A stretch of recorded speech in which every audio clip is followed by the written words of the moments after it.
warahmatullahi wabarakatuh. Waalaikumsalam warahmatullahi wabarakatuh. Bismillah, alhamdulillah, la haula wa la quwata illa billah, amma ba'du.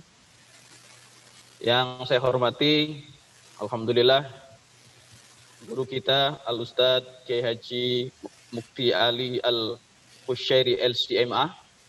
Yang saya hormati segenap jajaran pengurus Masjid An-Nur Jalan Bendiraya yang saya hormati, dan jamaah, tentunya jamaah Masjid An-Nur, baik yang mengikuti dengan secara offline ataupun online yang saya hormati.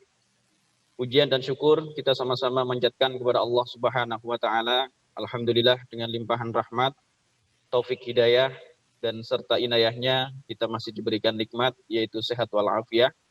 Pada kesempatan pagi hari ini kita diberikan kesempatan untuk mengistiqomahkan kegiatan kita, yaitu kajian ba'da sholat subuh setiap minggu.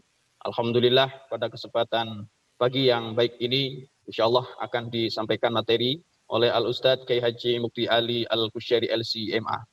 Kedua kalinya salawat dan salam marilah kita sama-sama sampaikan kepada Nabi kita Muhammad sallallahu alaihi wasallam, yang mana beliau telah membawa umatnya dari zaman kezaliman menuju zaman yang penuh dengan keimanan dan keislaman pada saat sekarang ini.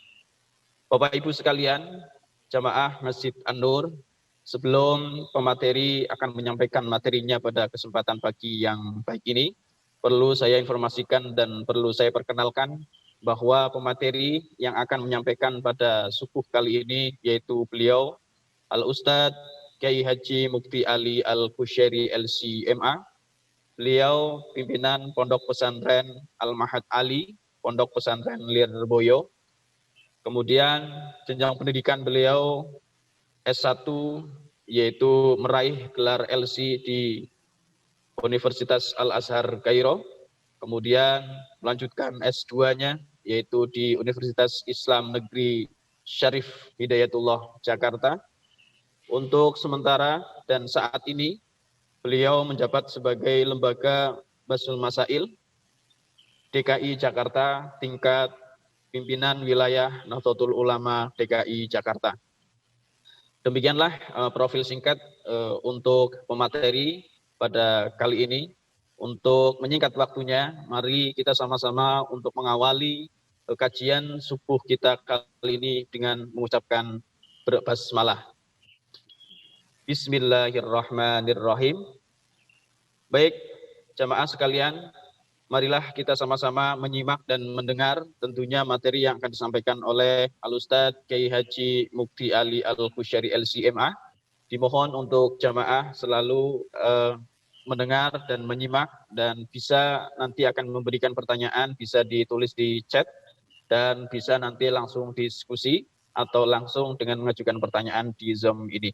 Untuk itu kepada beliau Al-Ustadz Kiai Haji Mukti Ali Al-Qusyairi LCMA, waktu dan tempat dipersilahkan. Assalamualaikum warahmatullahi taala wabarakatuh. Waalaikumsalam warahmatullahi wabarakatuh. Alhamdulillahirabbil alamin wa bihi nasta'inu ala umuri dunya waddin wassalatu wassalamu ala asrafil anbiya'i wal mursalin sayyidina wa habibina wa syafi'ina wa maulana Muhammadin wa ala alihi wa ashabihi wa man tabi'ahum bi ihsanin ila yaumiddin, amma ba'du. Yang kami hormati guru kita Ustadz Eko Yulianto, yang kami hormati segenap DKM, jajaran pengurus DKM Masjid An-Nur Jalan Bendiraya Jakarta, para hadirin baik yang online maupun offline, rahimahumullah. Alhamdulillah, pada kesempatan pagi yang penuh barokah ini kita bisa bersilaturahim dalam kajian ba'da subuh hari Minggu, dan alhamdulillah saya ikut berbahagia. Ternyata Masjid An-Nur konsisten istiqomah terus melaksanakan pengajian ba'da subuh yang sangat manfaat dan barokah ini. Sebagaimana yang sudah diumumkan oleh panitia DKM bahwa pagi hari ini kita akan mengkaji tentang satu tema, yaitu transformasi akhlak. Tentu saja transformasi akhlak dalam pandangan kita sebagai umat Islam mengacu dan berkiblat kepada akhlak baginda kita Nabi Muhammad SAW. Akhlak Nabi kita Muhammad ini adalah akhlak yang ideal, akhlak yang agung, yang diakui oleh sahabatnya, diakui oleh keluarganya, diakui oleh umat Islam, diakui oleh kafir Quraisy pada masa jahiliyah, bahkan diakui oleh seluruh umat manusia, baik muslim maupun non-muslim sampai hari ini. Sehingga akhlak beliau digambarkan dan diakui oleh Allah sendiri di dalam Al-Quran. Dikatakan, innaka la'ala khuluqin azim. Sesungguhnya engkau Muhammad adalah orang yang memiliki akhlak yang agung. Allah sendiri mengatakan demikian. Nah, lalu bagaimanakah Rasulullah cara mentransformasikan akhlak dari akhlak yang tidak baik menjadi akhlak yang baik, dari akhlak yang buruk menjadi akhlak yang baik, dari akhlak yang tercela menjadi akhlak yang terpuji, akhlak madmumah ke akhlak yang mahmudah. Sebagaimana sudah disinggung tadi oleh Ustadz Eko, dari akhlak kegelapan menuju akhlak nur atau akhlak pencerahan. Sebagaimana nama masjid ini adalah An-Nur. Nah, para ulama memeras pelajaran dari akhlak Rasulullah yang begitu indah. Rasulullah mentransformasikan akhlaknya menjadi 3 tahap. 3 tahap ini bisa dilakukan secara sekaligus, bisa dilakukan satu persatu secara bertahap. Yang pertama, apa yang diistilahkan dengan takhalli. Yang kedua, tahalli. Yang ketiga, tajalli. Yang pertama, takhalli. Takhalli itu adalah upaya kita mengosongkan, membersihkan dari akhlak tercela, membersihkan jiwa kita dari hal-hal yang buruk, membersihkan hati kita dari penyakit-penyakit hati, dan membersihkan akal budi kita dari mentalitas yang buruk. Apa sajakah akhlak-akhlak yang tercela yang harus kita bersihkan dari diri kita? Akhlak-akhlak yang tercela itu diistilahkan oleh para ulama dengan al-muhlikat. Akhlak-akhlak yang merusak mental kita, merusak hati kita, merusak akhlak kita. Nah, di antaranya yaitu sifat takabur, sifat sombong. Sifat sombong ini biasanya menggoda kepada orang yang memiliki kelebihan, menggoda kepada orang yang memiliki keistimewaan, baik keistimewaan ilmu pengetahuan, keistimewaan kealiman, pengakuan dari masyarakat, ataupun pangkat, jabatan, bahkan kekuasaan. Semuanya itu bagi orang yang memiliki kelebihan-kelebihan itu akan digoda, akan diuji dengan sifat takabur. Nah, ketika seseorang itu mampu menghindari sifat takabur, maka orang itu akan lolos. Nah, bagaimana cara menghindari sifat takabur? Ya kan? Apa yang diistilahkan yang kedua yaitu tahalli. Tahalli itu adalah sifat menghiasi diri dengan akhlak-akhlak yang terpuji. Nah, tahalli menyucikan atau membersihkan diri kita dari akhlak yang buruk seperti takabur. Caranya bagaimana? Dengan cara ya tahalli, menghiasi diri kita dengan sifat rendah hati, tawadu, itu.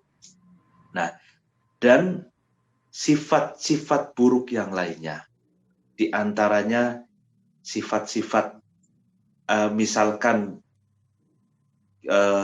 kadzib, bohong. Bohong ini hoax ya, hoax kalau kita bahasa sekarangnya. Itu adalah sifat yang buruk yang harus kita bersihkan. Caranya bagaimana? Dengan tahalli, dengan menghiasi diri kita dengan sifat amanah, sifat yang dapat dipercaya, jujur, tidak mau berbuat bohong, tidak mau terpapar dengan berita-berita hoax. Lalu kemudian sifat-sifat buruk yang lain seperti pada umumnya sifat buruk itu berasal dari hawa nafsu kita. Nafsu amarah. Nafsu yang ingin membakar diri kita agar kita itu terlihat beringas sebagaimana binatang. Padahal perbedaan kita dengan binatang, kalau kita itu memiliki sifat malakiyah, sifat malaikat, ada sifat hayawaniyah, sifat kebinatangan. Nah, di dalam diri kita ini senantiasa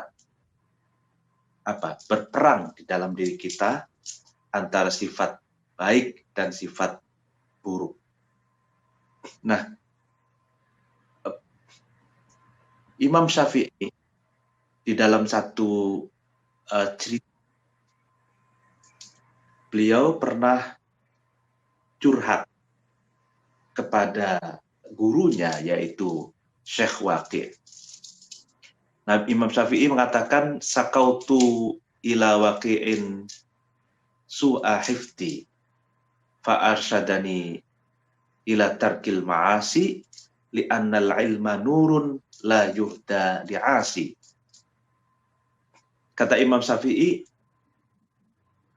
wahai guruku Syekh Waqi', nama orang ya, Syekh Waqi' ini gurunya Imam Syafi'i, aku ingin curhat kepada Anda tentang buruknya hafalanku.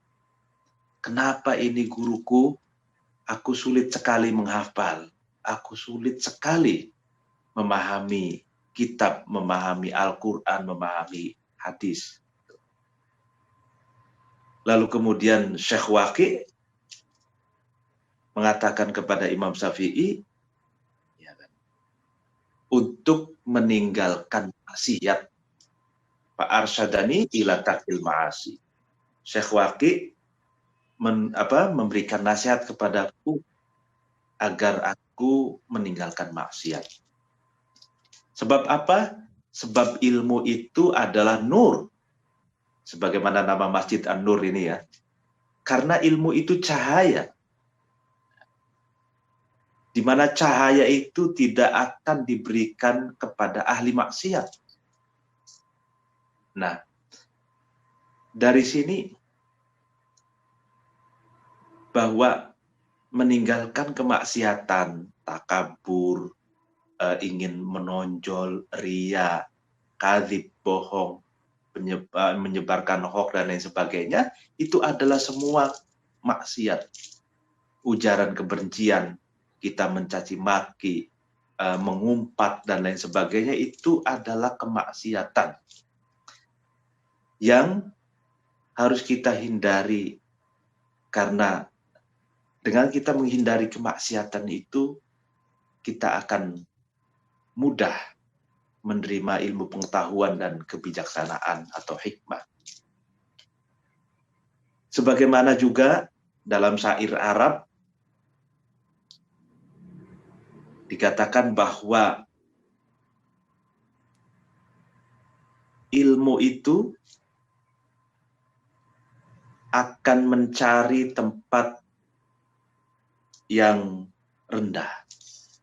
Ilmu tidak air itu tidak akan bertempat di tempat yang tinggi. Ini adalah analogi bagi pengetahuan. Pengetahuan itu ibarat air. Dia akan mencari tempat yang rendah. Ilmu itu akan mencari hati-hati manusia yang rendah hati. Tidak mungkin air itu ditampung pada tempat yang tinggi. Air itu pasti akan turun dari tempat yang tinggi ke tempat yang rendah. Tempat yang rendah itulah sebagaimana lautan, sebagaimana sungai, kali, itu tempat-tempat yang rendah yang berada di dasar bumi yang mampu menerima air. Begitupun ilmu. Ilmu itu hanya bisa ditampung oleh hati-hati manusia yang tawaduk, hati-hati manusia yang rendah hati. Tidak bisa ilmu itu ditampung oleh orang-orang yang memiliki egoisme tinggi. Tidak bisa ilmu itu akan ditampung oleh manusia yang tergoda dengan ketakaburan. Nah, itulah proses takhalli dan tahalli. Nah, tahalli itu menghiasi diri dengan hal-hal yang baik. Itu dalam proses tahalli ini, kita menghiasi diri dengan hal-hal yang diistilahkan oleh para ulama dengan al-munjiyat. Al-munjiyat ini hal-hal yang dapat menyelamatkan diri kita, yang dapat menyelamatkan jiwa kita dan akal pikiran kita. Di antaranya tadi tawaduk, rendah hati, amanah, sidik, dapat dipercaya, lalu kemudian lemah lembut, sopan santun, ya kan? Jadi Rasulullah mengatakan innallaha rafiqun yuhibbur rifqa. Sesungguhnya Allah itu maha lembut dan mencintai kelembutan. Sebagaimana dalam hadis yang lain dikatakan innallaha jamilun yuhibbul jamal. Sesungguhnya Allah itu maha indah, mencintai keindahan. Nah, keindahan, lalu kemudian kelembutan, keramahan, sopan santun, itu menghiasi diri kita. Itulah yang dinamakan dengan tahalli. Lalu kemudian setelah kita melakukan tahalli, tahap yang ketiga yaitu tajalli.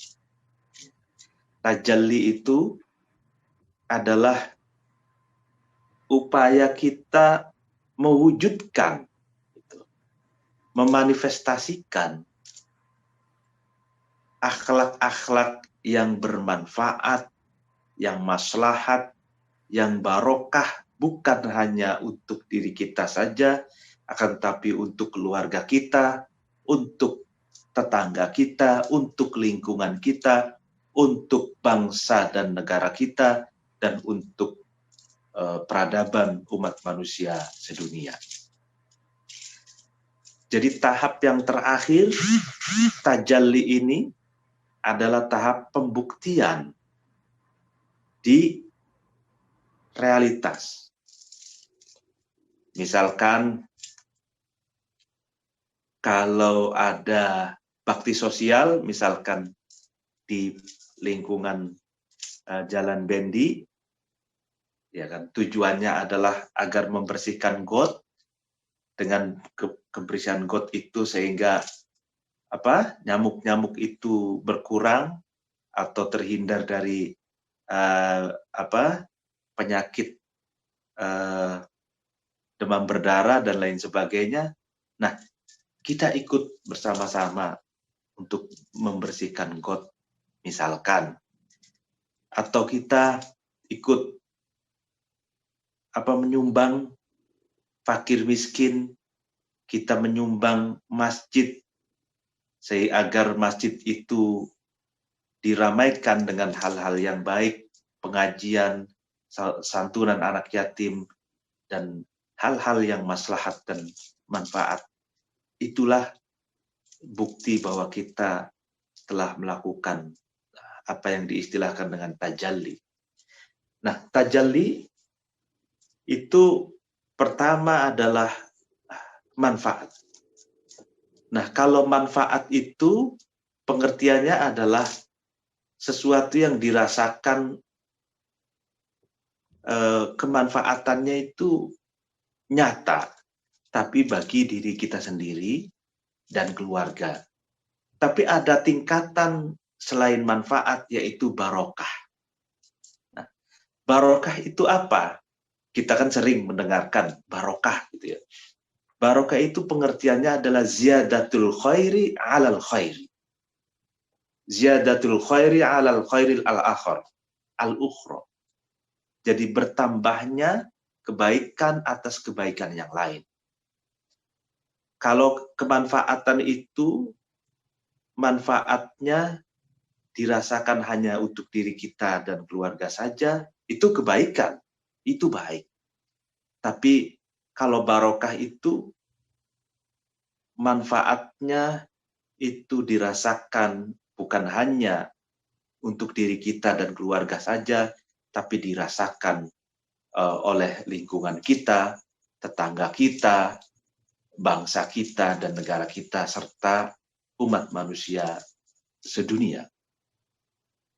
Dan kita sering melihat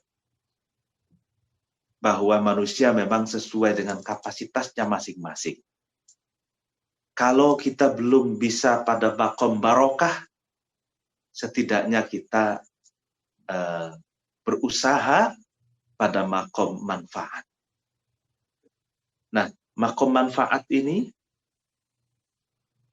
setidaknya bagaimana kita itu terhindar dari kemaksiatan, dari keburukan, dan sebisa mungkin kita tidak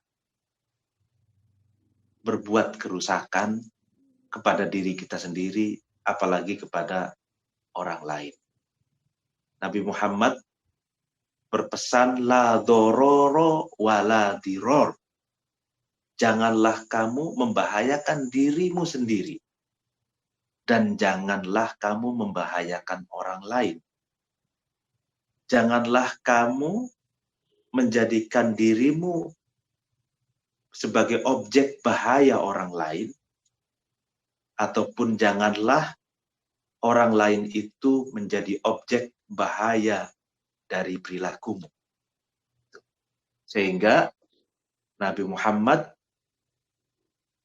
terus mengatakan ad-dararu yuzalu, bahaya itu harus dilenyapkan, harus dihindarkan. Setidaknya kita tidak melakukan kerusakan, madorot bagi diri kita sendiri, madorot bagi orang lain. Jika kita belum bisa pada level tertinggi memberikan kemanfaatan, kebarokahan kepada orang lain, setidaknya kita yang bisa kita lakukan adalah haddul adna, level yang terendah, yaitu kita tidak merugikan orang lain, tidak merugikan diri kita sendiri, tidak bikin rusak diri kita sendiri, tidak membuat rusak orang lain, lingkungan, bangsa, dan negara. Itu level yang terendah. Level yang paling tinggi, ya sebagaimana Nabi kita Muhammad SAW, beliau bukan hanya manfaat pada diri beliau sendiri, kepada orang lain, tapi juga manfaat serta barokah untuk umat manusia, untuk umat Islam, dan bahkan untuk alam semesta ini. Para jamaah Masjid An-Nur yang dicintai Allah, kalau kita mau jujur, tidak ada manusia sebagaimana Nabi kita Muhammad dalam narasi tulisan. Sependek yang saya tahu, hanya Nabi kita Muhammad SAW yang ditulis begitu rinci, begitu rigid, begitu komplit, dan begitu banyak dalam narasi kitab. Kalau kita lihat kitab-kitab klasik karya Salafus Soleh, itu ratusan jilid, bahkan ribuan jilid, jutaan halaman, itu menulis akhlak Nabi kita Muhammad SAW. Kalau kita lihat di dalam kitab hadis saja, Sahih Bukhari itu 4 jilid, Sahih Muslim 4 jilid, Sunan Abi Dawud, Sunan Ibnu Majah, Al-Muwatta, lalu kemudian Al-Musnad 10 jilid, lalu kemudian Riyadhus Shalihin, lalu kemudian Bulughul Maram, Arba'in Nawawi, dan kitab-kitab hadis yang lainnya. Belum lagi kitab hadis itu disyarahi. Misalkan Sahih Bukhari disyarahi oleh Imam atau Syekh Ibnu Hajar Al-Asqalani menjadi 15 jilid. Sahih Muslim disyarahi oleh Imam Nawawi menjadi 15 jilid, dan kitab Al-Musnad 10 jilid disyarahi, dan syarah-syarah kitab yang lainnya. Itu baru kitab hadis. Bahkan ada kitab hadis yang menjelaskan Rasulullah SAW itu sebanyak 99 jilid. Itu baru kitab hadis. Belum syarahnya, belum sirah nabawinya, belum tarikh Nabi yang ditulis oleh umat Islam, dan bahkan ditulis oleh para orientalis barat seperti Martin Link. Beliau itu meneliti tentang Nabi Muhammad selama belasan tahun, bahkan puluhan tahun. Akhirnya beliau masuk Islam karena terkesima, terpesona dengan indahnya akhlak baginda kita Nabi Muhammad SAW. Banyak sekali para ilmuwan barat yang meneliti akhlak Rasulullah, yang pada akhirnya beliau memilih mu'alaf masuk Islam karena terpesona dengan akhlak, keindahan akhlak Nabi kita Muhammad SAW. Belum lagi di dalam kitab fikih, di dalam tafsir Al-Quran, Asbabul Wurud, Asbabun Nuzul, kitab tasawuf, kitab Tibbun Nabawi, dan kitab-kitab yang lain itu tidak bisa lepas dari akhlak dan perkataan, ucapan, tindakan, serta kebiasaan Nabi kita Muhammad Sallallahu Alaihi Wasallam. Nah, sebab apa? Sebab Nabi kita Muhammad Sallallahu Alaihi Wasallam itu di dalam dirinya terdapat uswatun hasanah. Laqad kana lakum fi rasulillahi uswatun hasanah. Jadi di dalam diri Nabi kita Muhammad itu ada uswatun hasanah, ada teladan yang baik.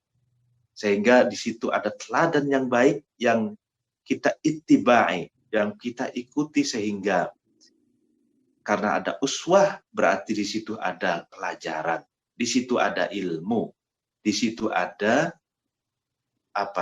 mata air pengetahuan yang harus kita pelajari dan disadari oleh para ulama agar mata air pengetahuan itu ditulis di dalam narasi kitab, sehingga Nabi Muhammad adalah manusia yang sepanjang zaman itu manusia yang paling lengkap ditulis dalam narasi tulisan kitab. Mungkin kita tahu Nabi itu ada 25 yang wajib kita ketahui. Nabi Adam, Idris, Nuh, Hud, Sholeh, Ibrahim, dan lain sebagainya. Tapi tanpa merendahkan makom para nabi yang lain, semuanya nabi mulia, tapi realitasnya dalam narasi tulisan kitab itu Nabi Muhammad jauh lebih banyak ditulis oleh ulama, jauh lebih banyak ditulis oleh para ilmuwan dibandingkan dengan nabi-nabi yang lain. Karena memang Nabi Muhammad dan Islam ini kan menyempurnakan agama yang diturunkan oleh Allah sejak Nabi Adam sampai Nabi Isa, lalu kemudian disempurnakan oleh Nabi kita Muhammad melalui agama Islam. Dan marilah kita nantiasa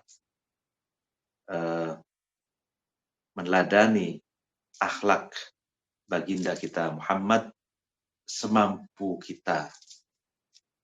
Dan 3 transformasi itu 3 yang perlu kita ingat-ingat itu. Yang pertama tadi itu takholli. Takholli itu mengosongkan, kita berupaya membersihkan jiwa kita, diri kita, akal budi kita dari akhlak-akhlak yang tercela. Lalu kedua, tahalli, menghiasi diri kita dengan akhlak yang baik. Lalu kemudian yang ketiga, tajalli, memanifestasikan, membuktikan, mewujudkan akhlak yang baik itu, mewujudkan sesuatu yang manfaat, mewujudkan sesuatu yang maslahat, dan mewujudkan sesuatu yang barokah. Jadi transformasi akhlak itu kuncinya ada 3 tadi. Nah, mungkin waktunya saya kembalikan dulu kepada guru kita, Ustadz Eko Yulianto. Barangkali ada sesi tanya jawab kepadanya, dipersilakan.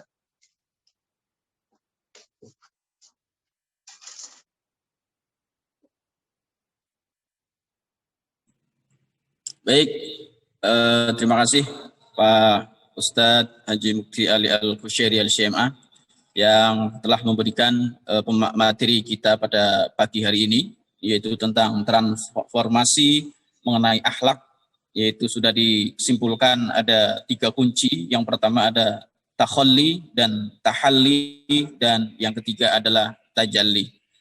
Mudah-mudahan apa yang disampaikan tadi Bapak Ibu bisa mampu memahami, dan untuk sesi selanjutnya silahkan barangkali ada jamaah yang ingin langsung memberikan pertanyaan kepada guru kita Al-Ustadz Al-Haji Mukti. Kenapa? Karena dilihat dari chat belum ada yang menuliskan sebuah pertanyaan. Mohon mungkin dari jamaah ingin memberikan pertanyaan melalui Zoom ini dengan langsung, dipersilakan.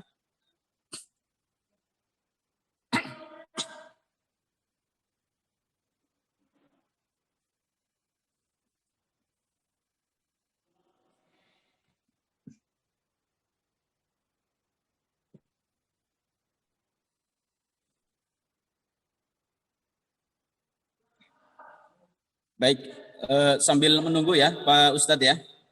Ya. Ada pertanyaan pemahaman dari transformasi mengenai akhlak ini yang tadi Ustadz sudah sampaikan, adanya takhalli, adanya tahalli, yaitu upaya mengosongkan dan upaya mengisi. Ya, artinya sudah dikosongkan dengan yang buruk-buruk kita kosongkan semua, kita hilangkan semua. Kemudian kita isi dengan akhlak yang baik ataupun sifat yang baik.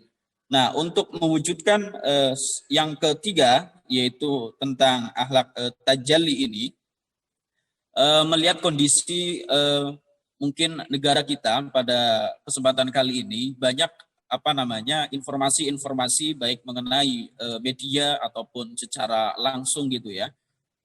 Bagaimana mewujudkan kita menerapkan akhlak yang ketiga ini, Ustadz, tentang tajalli ini.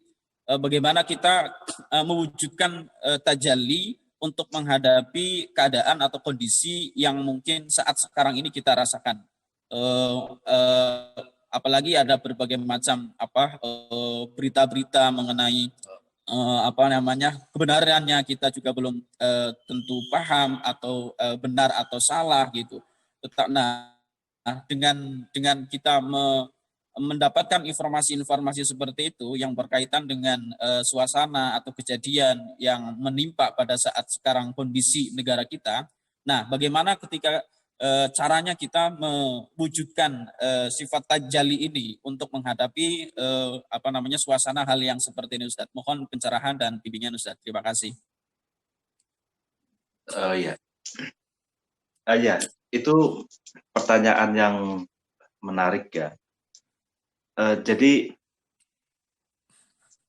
kita tentu merasa mungkin ya tanda kutip terombang-ambing atau galau atau bingung melihat kondisi negara kita atau bangsa kita kalau dilihat dari pemberitaan di media ataupun rame di medsos atau mungkin WA group.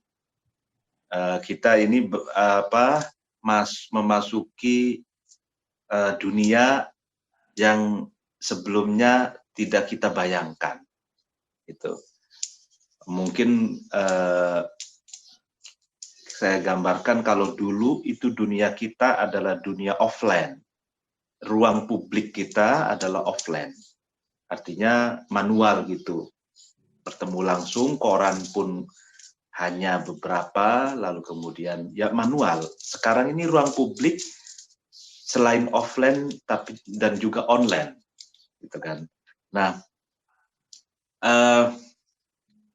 ada beberapa cara menurut pandangan Islam untuk mengatasi kegalauan kita atau kebingungan kita, kebimbangan kita melihat berbagai berbagai versi pemberitaan, berbagai ragam informasi. Yang pertama adalah sebagaimana dalam Al-Qur'an dikatakan fas'alu ahla dzikri in kuntum la ta'lamun. Bertanyalah kepada ahli dzikri. Ahla dzikri itu adalah orang yang memiliki pengetahuan, memiliki informasi yang valid, memiliki keahlian, memiliki kecakapan di bidangnya dan terpercaya. In kuntum la ta'lamun, ketika kita atau ketika kalian tidak mengetahui sesuatu. Misalkan kita ingin bertanya tentang tempe misalkan, tempe. Ada berbagai versi. Tempe itu begini begitu gitu. Nah, kita tanya saja kepada ahli pembuat tempe itu. Misalkan, oh tempe itu terbuat dari kacang, kedelai, lalu kemudian ada ragi tempe, ada macam-macam gitu. Nah, begitupun gonjang-ganjing atau seliwer berbagai versi pemberitaan di bangsa ini. Misalkan contoh baru-baru ini kan banyak persoalan, misalkan soal vaksin, ya kan? Ini terbaru vaksin, Sinovac dan macam-macamnya itu ada berbagai versi. Ada yang mengatakan vaksin itu akan ada efek sampingnya. Lalu kemudian tahu-tahu ada orang kirim gambar, foto yang mukanya itu miring gitu. Ini adalah akibat dari vaksin.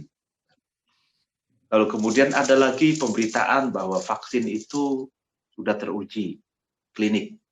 Ada lagi pemberitaan vaksin itu manfaat. Ada vaksin itu berbahaya dan lain. Itu kan banyak sekali versi soal vaksin. Nah, tentu kita sebagai orang awam tentang vaksin, ya kan, jangan kita terhasut oleh orang awam lagi yang memberitakan tentang vaksin yang dia sendiri tidak paham tentang vaksin itu. Jadi kita yang kedua, selain fas'alu ahla dzikri in kuntum la ta'lamun itu, yang kedua adalah wad'u syai' li mahalihi. Letakkanlah sesuatu itu pada tempatnya. Tanyalah sesuatu itu pada ahlinya. Itu. Sebagaimana misalkan soal vaksin, kita harus betul-betul paham bahwa siapa nih ahli vaksin. Gitu. Ahli vaksin ya virolog, misalkan ahli pandemi, ahli. Nah, lalu kemudian kita harus percaya itu. Karena kita kepercayaan kita itu kepada orang yang betul-betul ahlinya. Nah, misalkan ada negara ini, saya yakin tidak sembarangan, gitu. Misalkan memilih, misalkan vaksin mana, karena kan dibantu oleh para ahli, dibantu oleh para pakar di bidangnya, gitu misalkan. Nah, cuma nanti kita betul-betul harus clear dalam melihat informasi, tidak sepotong-sepotong. Kadang pemberitaan pun itu diambil yang kontroversinya saja, biar orang senang membacanya gitu. Kadang judulnya pun dibikin orang penasaran itu, padahal isinya apa, judulnya apa. Kadang kan begitu pemberitaan itu ya, agar viral, nah ini juga sebenarnya penyakit hati nih, penyakit hati soal viral itu. Jadi orang berbagai macam cara agar viral itu. Nah, padahal boleh jadi yang diviralkan itu membahayakan orang lain. Boleh jadi yang diviralkan itu provokatif atau menyiram bensin di bara api misalkan. Nah, ini juga sebenarnya penyakit hati yang merusak hati kita sebagai manusia zaman now ini, katanya manusia medsos ini itu ingin memviral. Viral itu kan, kalau inilah kenapa ria itu pamer atau keinginan show off, keinginan dikenal banyak orang, itu tercela di dalam Islam karena dampaknya itu, dampak negatifnya. Orang berbagai macam cara apapun yang dia yang dia ingin viralkan, yang penting dia popularitas, padahal popularitas itulah yang boleh jadi yang dipopulerkan itu sesuatu yang membahayakan. Nah, jadi yang pertama fas'alu ahla dzikri in kuntum la ta'lamun, yang kedua wad'u syai' li mahalihi. Karena apa? Karena kalau wad'u syai' li ghairihi, kita meletakkan sesuatu tidak pada tempatnya, maka itu fasik. Nah, fasik itulah kan kita sering mendengarkan fasik gitu ya. Atau zalim. Jadi zalim itu adalah meletakkan sesuatu tidak pada tempatnya. Kita tanya soal vaksin pada orang yang tidak paham vaksin. Nah, itu zalim. Makanya di dalam doa Nabi, Rabbana dolamna anfusana fa in lam taghfir lana wa tarhamna lanakunanna minadh-dhalimin. Rabbana dolamna anfusana. Tuhanku, aku telah mendolimi diriku sendiri. Nah, itu gimana kalimat mendolimi diri sendiri? Di antaranya yaitu kita bertanya sesuatu tidak pada ahlinya. Kita memakan berita tapi kita sendiri tidak tahu berita itu sumbernya dari mana. Nah, yang ketiga tabayun. Tabayun itu klarifikasi, validasi tentang berita. Jadi kan gini, ada 3 level ya yang di dalam Islam itu ada waham, ada syak, ada don, lalu kemudian setelah itu baru yang keempat ya itu yakin. Yakin pun itu ada hakul yakin, ada ainul yakin. Nah, ini kalau melihat pemberitaan itu waham. Waham itu asumsi. Ya, jadi asumsi itu sesuatu yang kebenarannya itu hanya 25%. Itu 25%, 75%-nya tidak benar. Itu waham namanya. Lalu kemudian naik lagi ke atas, syak. Syak itu keraguan-raguan itu 50%. Nah, itu juga kalau misalkan ada informasi yang syak kita ragu, ini benar apa tidak 50%, maka itu juga jangan dulu, ya kita harus tawakuf. Tawakuf itu harus menahan diri, jangan di-share dulu, jangan-jangan itu tidak benar, hoax gitu ya. Jadi kita harus menahan diri. Lalu kemudian ada tingkatan yang lebih tinggi lagi, don. Don itu dugaan yang 75% itu benar, tapi masih ada kemungkinan salahnya 25%. Nah, lalu kemudian, ini kalau kita tidak tahu sendiri nih, ada waham, ada syak, ada don, lalu kemudian yang terakhir, tingkatan tertinggi adalah yakin. Yakin itu apa? Yakin itu ketika kita melihat sendiri. Realitasnya sesuatunya itu. Nah, tapi yakin pun itu ada 2. Ada hakul yakin, ada ainul yakin. Nah, hakul yakin itu pun masih ada celah kesalahannya, margin errornya itu 5-10%. Gitu. Jadi kebenarannya itu baru 90%. Nah, ainul yakin itu baru 100%. Nah, itu dalam pandangan Islam. Jadi Islam itu sangat berhati-hati dalam membimbing umat Islam kita ini untuk berhati-hati dalam menyaring berita, berbagai versi dalam kehidupan yang kita jalani. Itu yang tadi yang saya jelaskan tadi ya. Nah, bisa jelas ya, Ustadz Eko, waktunya Baik, Ustaz. dikembalikan lagi. Ya, insya Allah jelas, Ustaz. Baik, ini ada pertanyaan lagi, Ustaz, dari Bapak Haji Amiruddin Riayat. Pertanyaannya adalah, apakah amar ma'ruf nahi mungkar adalah bagian dari kewajiban kita dalam rangka meneladani akhlak Nabi Muhammad SAW?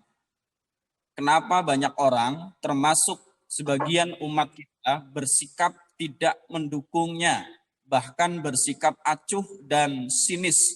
Mohon pencerahannya, Ustadz. Terima kasih. Terima kasih Pak Amir. Pertanyaannya sangat bagus dan relevan di zaman now ini, ya kan, sekarang ini. Nah, amar ma'ruf nahi mungkar itu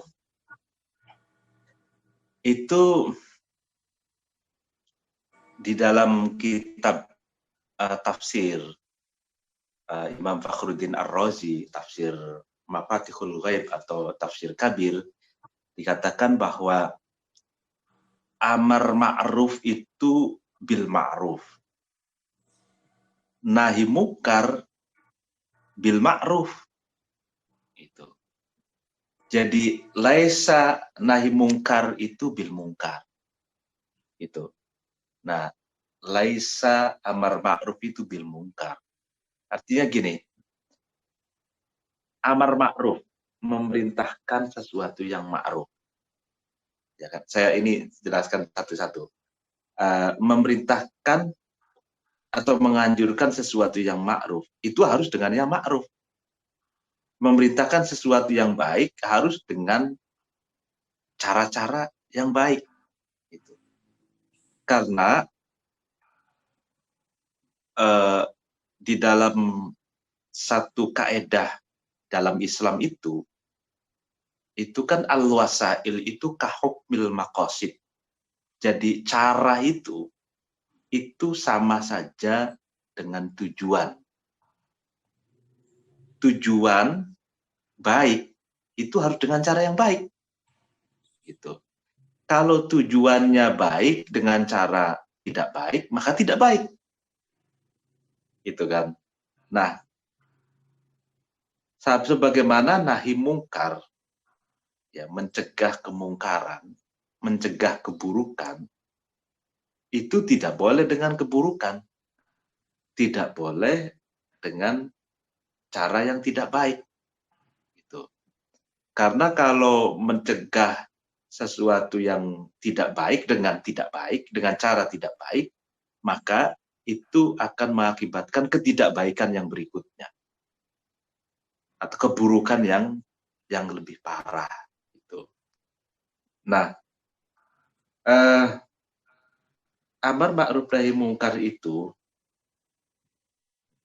sendiri di dalam hadis itu seringkali kita dengarkan dalam ceramah-ceramah, man ro'a munkaron, ya kan, ini yang sering dikutip, man ro'a munkaron falyughayyir biyadi fa in lam yastati fa bilisani fa in lam yastati fa biqalbi wadzalika ad'aful iman, gitu kan. Nah, dalam hadis ini dikatakan barang siapa yang melihat kemungkaran, ya kan, maka ubahlah dengan tangan, gitu kan. Kalau tidak mampu, dengan lisan, dengan mulut. Kalau tidak mampu, dengan hati. Itu. Nah, kalau kita perhatikan berikutnya, fadzalika ad'aful iman. Dalika itu kalau dalam gramatikal Arabiknya atau nahwu sorofnya, itu isim isyarah lil ba'id, Maksudnya menunjukkan pada kalimat terjauh. Nah, dzalika at'aful iman. Itulah katanya. Itulah, bukan inilah ya. Itulah yang selemah-lemahnya iman.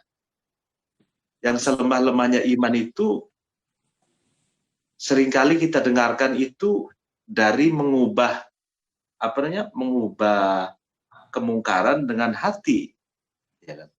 Padahal kalau dzalika itu isim isarolil ba'id yang menunjukkan kalimat terjauh, itu bukan hati, tapi yang terjauh itu adalah yad, tangan. Itulah yang adaful iman, iman yang rendah. Jadi iman yang rendah itu mengubah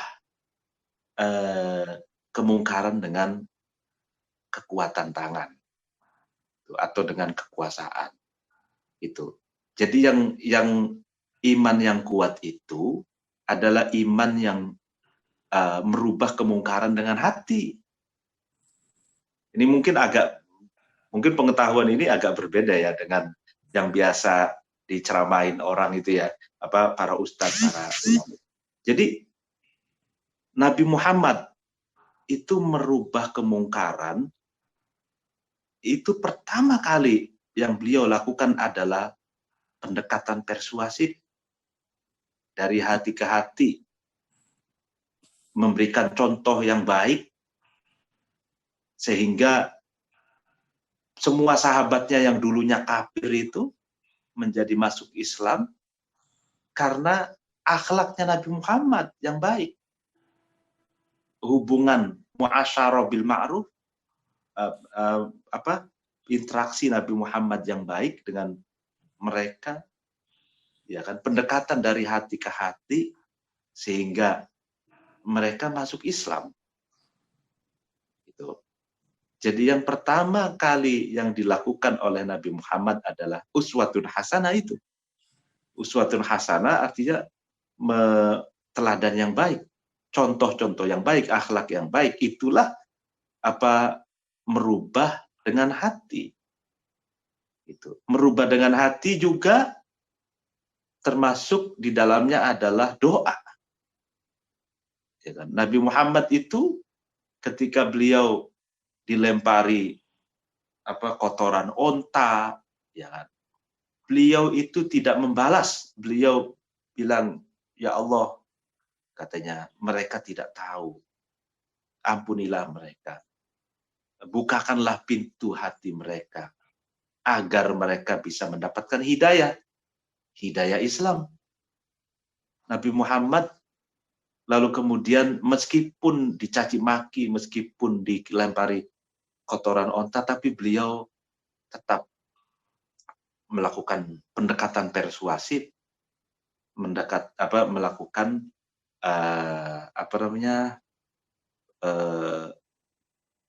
menunjukkan akhlak-akhlak yang baik. Gitu. Nah, jadi yughayyir biqalbi, merubah dengan hati itu yang paling utama sebenarnya. Lalu baru kemudian bilisani. Lalu kemudian baru tingkatan yang kedua adalah dengan mulut. Sekarang gini, Nabi Muhammad itu, hadis itu kan aqwal wa af'al, ya kan?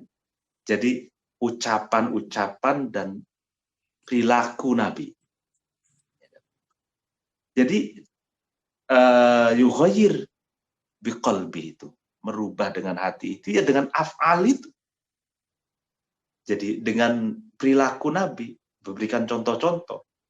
Jadi makanya kan kalau dalam pepatah Arab itu, lisanul hali afsahu min lisanil maqal.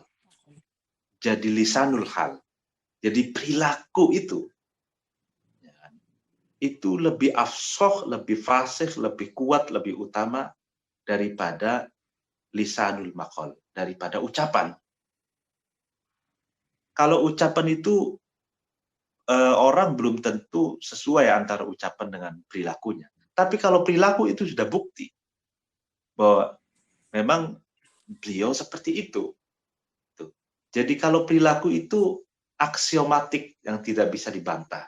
Tapi kalau mulut, ucapan itu boleh jadi tidak konsisten antara mulut dengan perilakunya.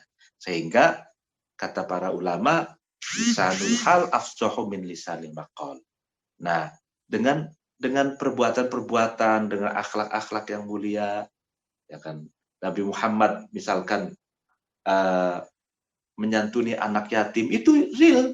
Beliau memberikan pakaian kepada anak yatim, lalu memberikan nafkah, lalu kemudian ada di pasar orang Yahudi buta yang sering mencaci maki Nabi karena buta tidak tahu, lalu kemudian Nabi Muhammad itu menyuapi makanan kepada orang Yahudi yang buta itu. Lalu kemudian setelah Nabi meninggal, diganti oleh Umar, sahabat Umar menyuapi, ternyata dipegang tangannya, kok ini tidak seperti tangannya orang yang dulu nyuapin saya. Orang dulu tangannya sangat lembut seperti kapas. Tapi sekarang kok ini keras, ya kasar ini, gitu ya. Tangannya sahabat Umar. Sahabat Umar itu kan pemberani dulu ya. Nah, kata sahabat Umar dulu itu yang menyuapi adalah Nabi kita Muhammad SAW. Ya Allah, ternyata Nabi Muhammad yang dulu menyuapin saya. Iya. Ya Allah, kata dia, akhirnya masuk Islam. Orang Yahudi masuk Islam. Saya selama ini mencaci maki, saya mengumpat, saya tidak rela dengan Nabi Muhammad menyebarkan Islam, katanya. Tapi ternyata Muhammadlah yang selama ini kasih makan ke saya. Saya nyatakan saya masuk Islam. Nah, itu jadi af'al, perilaku Nabi itu. Nah, lalu kemudian Nabi tidak pernah khotbah, tidak pernah ceramah ke orang Yahudi itu. Tidak pernah dengan ucapan, tapi dengan perilaku. Itu beliau dia masuk Islam. Nah, lalu kemudian yughayyir biyadi. Ini at'aful iman ini. Merubah dengan tangan itu. Jadi merubah dengan tangan, dengan kekuasaan itu pengertiannya dua. Kalau menurut Imam Al-Ghazali di dalam Ihya Ulumuddin, lalu kemudian menurut imam-imam yang lain, yughayyir biyadi itu adalah hak prerogatif dari pemerintah. Jadi dengan kekuasaan, pengertiannya juga kekuasaan, bukan dengan tangan, dalam pengertian fisik, mukul enggak, tapi kekuasaan. Jadi kekuasaan yang punya otoritas untuk menegakkan hukum, ya kan? Nah, itu yughayyir biyadi. Nah, kalau pengertiannya kita sebagai yang bukan pemerintah, yughayyir biyadi itu merubah dengan kekuasaan yang kita miliki. Misalkan kita sebagai ayah di rumah tangga, kan kita punya kekuasaan sebagai pemimpin rumah tangga. Nah, dengan kekuasaan itulah kita bisa merubah keluarga kita menjadi baik. Misalkan DKM punya kekuasaan merubah jamaah dengan baik. Dengan kekuasaan berbagai level, ya kan, misalkan RT, RW, lalu kemudian camat, wali kota, bupati, gubernur, dan seterusnya, atau misalkan owner di suatu perusahaan, itu kan punya kekuasaan. Dengan kekuasaan itulah bisa merubah sesuatu yang buruk menjadi baik. Gitu. Ya, Demikian, waktu dikembalikan ke guru kita Ustadz Eko. Baik, terima kasih Pak Kiai untuk penjelasannya tentang pertanyaan-pertanyaan yang diajukan dari jamaah. Baik, sebelum kita tutup, apakah ada lagi? Karena memang waktunya sudah melewati jam 6 lewat 16 menit.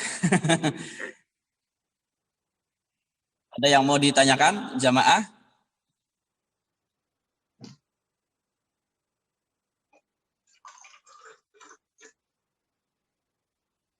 Baik, saya kira cukup mungkin Pak Kiai ya. Sebenarnya ada lagi pertanyaan Pak Kiai dari saya pribadi sih, ada 2, cuman waktunya mungkin ini berkaitan dengan waktu ya, tentang mengenai Pak Kiai jelaskan tadi, jika amar ma'ruf dengan ma'ruf akan menumbuhkan kemakrufan yang baru, tapi jika mungkar dengan mungkar itu akan menumbuhkan kemungkaran yang baru juga gitu kan. Saya kira ada organisasi yang dengan amar ma'ruf nahi mungkarnya, kemudian pemerintah juga dengan menegakkan amar ma'ruf dengan nahi mungkarnya gitu. Jadi antara dua ini saling menegakkan begitu. Nah, ini kejadiannya nanti seperti apa gitu? Apakah menimbulkan ma'ruf yang baru atau kemungkaran yang baru gitu? Saya kira ini pertanyaan bagi mungkin karena waktu ya, mungkin nggak bisa dijawab kali. Terima kasih. Saya kira mungkin nanti bisa dijawab melalui WA saja Pak Kiai.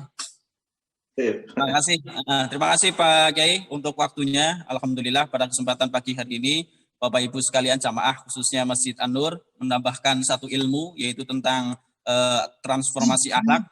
Mari kita sama-sama untuk untuk merubah ya atau bersama-sama untuk mengupaya sifat tahalli kita, kemudian takhalli kita dan tajalli kita untuk kehidupan kita di dunia, dan mudah-mudahan nanti kita akan menjadi orang yang terbaik ketika kita menghadap kepada Allah Subhanahu wa taala. Baik, saya kira cukup untuk pertemuan kita kali ini. Sekali lagi saya mohon maaf. Terima kasih kepada Al-Mukarram. Ada yang bertanya? Kok ada suara? Nggak ada ya? Oke, baik. Terima kasih. Sekali lagi saya ucapkan kepada Al-Mukarram Kiai Haji Mukti Ali Al-Khusyari LCMA yang telah memberikan pencerahan pada pagi hari ini. Mudah-mudahan Bapak Ibu sekalian jamaah Masjid An-Nur tetap dalam keadaan sehat walafiat. Tentunya Tuhan Guru kita pada kesempatan pagi hari ini. Mari kita sama-sama tutup dengan bacaan hamdalah. Alhamdulillahirabbil alamin. Alhamdulillahirabbil alamin. Terima kasih.